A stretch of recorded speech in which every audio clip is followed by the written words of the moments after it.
ఈ రోజులల్లా లంగలు దొంగలు మంచోళ్ళు అవుతున్నారు, మందికి మంచి చేసినోళ్ళు దొంగలు అవుతున్నారు. నీతిగా ఉన్నోన్నే గోతులేయాలని చూస్తున్నారు. ముచ్చటేందంటే సినిమాలల్లా విలన్ గా యాక్టింగ్ చేసే సోను సూద్ ఎరికే కదా.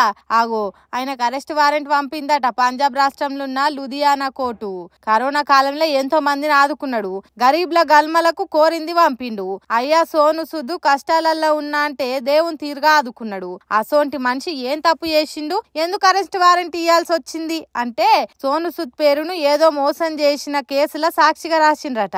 ఆ కేసు వాదనకు వచ్చినప్పుడు సోను సూద్ కోర్టుకు పోతలేడట, సాక్ష్యం చెప్తలేడట. అట్లయితే కేసు కొలిక్కొస్తదా? కోర్టు చాలా సార్లు సమన్లు పంపినా పోలేదట. అరే కోర్టు చెప్పినా నువ్వు రావా, కోర్టులంటే నీకు గౌరవం లేదా అని ఏకంగా అరెస్ట్ వారెంట్ కి ఆర్డర్ ఇచ్చిందట కోర్టు. మరి కేసు ట్రయల్ కు వచ్చే టైంలా సోను సూద్ ఏ సినిమా షూటింగ్ లో బిజీ ఉన్నాడో లేకుంటే ఆపదలు ఉన్నోళ్ళని ఆదుకునేందుకు పోయిండో తెలియదు గాని వాదనలకు పోకపోయే వరకు కోర్టు కోపం వచ్చి వారెంట్ ఇచ్చిందట.